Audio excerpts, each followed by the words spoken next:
it's not easy to be living in a tent for 11 years. That's also why people make it look like a home, even though they themselves know that it's just temporary. On the borders of Syria, Iraq and Turkey, in the geocultural region known as Kurdistan, more than 100,000 people live in refugee camps today, following a genocide in 2014 enacted by ISIS on the Yazidi population. For the AR Borders issue, I commissioned the journalist Ylenia Gostoli and the photographer Özge Sebzeci to report on a couple of projects in two of these camps. A coalition of architects, including ABCD Collaborative, In Situ Project, and Vida Terra, were enlisted by a couple of charities to build a community centre and housing prototypes using super adobe, which involves long polyester bags filled with local earth piled on top of each other.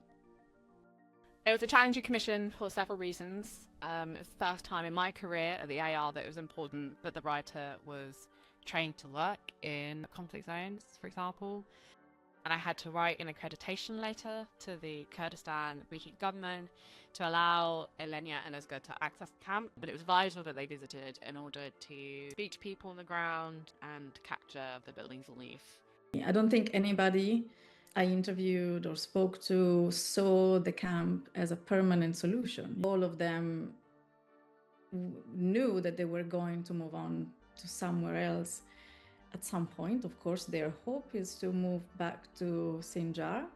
A building cannot be a substitute for return or for justice or a solution for these people. Even though what's interesting, of course, about this project is that I think it is embedded in the architecture itself, right? The fact that, you're taking soil that comes from that area, you're building a community center or a house that at some point can go back into the ground.